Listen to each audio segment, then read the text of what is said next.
जब एक जोड़े के बीच प्रेम प्रसंग की शुरुआत होती है या उनके बीच का यह रिश्ता काफ़ी पुराना हो जाता है, तो फिर भी उनके बीच आपसी नोक-झोंक बनी रहती है। कई बार तो वाद-विवाद की घटनाओं को वो सामान्य मानने लगते हैं और उन्हें प्रेम में अशांति की आदत सी हो जाती है। तो इसी को लेकर एक प्रश्नकर्ता ने आचार्य जी से सवाल पूछा है, जो लोग किसी से भी जीवन में प्रेम करते हैं परंतु उनके जीवन से शांति गायब हो गई है, उन्हें यह अध्याय अंत तक जरूर पढ़ना चाहिए। प्रश्नकर्ता कहते हैं, आचार्य जी, जिससे मुझे प्रेम है उसका मन विचलित बेचैन रहता है और उसकी इसी अशांति की वजह से कई बार मैं भी परेशान हो जाती हूँ। आचार्य जी कहते हैं, अपने प्रेम से स्वार्थ कम कर दीजिए, क्योंकि प्रेम में जैसे ही स्वार्थता आती है फिर वो प्रेम नहीं रह जाता, वो बस भोगने का माध्यम बन जाता है। प्रेम में ये नहीं देखा जाता मुझे कितना कम मिला, तुझे कितना मिला। अगली बार जब साथ बैठो और आपस में कोई विवाद हो तो पूछिएगा खुद से कि ये सब कुछ मैं कहीं कुछ पाने के लिए तो नहीं कर रही हूँ। क्योंकि प्रेम में हो आप तो यही सबसे बड़ी चीज़ है, आपका प्रेम ही सबसे बड़ा इलाज है। प्रेम है वाकई किसी से तो अपनी इच्छाएं कामनाएं जरा साइड में रखकर दूसरे को आगे रखिए, क्योंकि जब प्रेम होता है किसी व्यक्ति से तो वह आपके जीवन में विशेष स्थान लेने के काबिल होता है। प्रश्नकर्ता कहते हैं, अपनी तरफ से सब कुछ करने के बाद भी सामने वाले को फर्क ही नहीं पड़ता, ऐसा क्यों?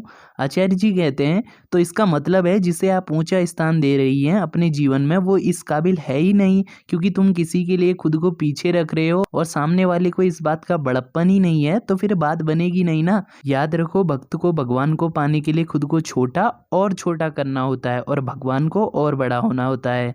इस बीच प्रश्नकर्ता पूछती हैं, आचार्य जी, इन सब में गुरु का स्थान कहाँ पर है?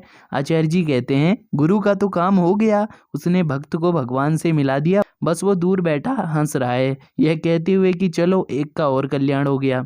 आगे प्रश्नकर्ता कहते हैं, आचार्य जी, हम अपने सही या गलत का चुनाव कैसे कर सकते हैं? आचार्य जी कहते हैं, अभी आपको जितना पता है आप उस पर चलिए, क्योंकि अगर आप इस बात का इंतजार करते रहे कि कभी मुझे विशुद्ध सत्य प्राप्त होगा तभी मैं जीवन में उचित कार्य करूंगा, तो फिर ऐसा नहीं होने वाला। एक व्यक्ति का उदाहरण देते हुए आचार्य जी कहते हैं कि जरूरी नहीं आपको अष्टावक्र गीता के 20 के 20वां अध्याय समझ आए, आपको अगर 5 ही श्लोक समझ आ रहे हैं तो आप उनका ही स्मरण कीजिए और आगे बढ़िए।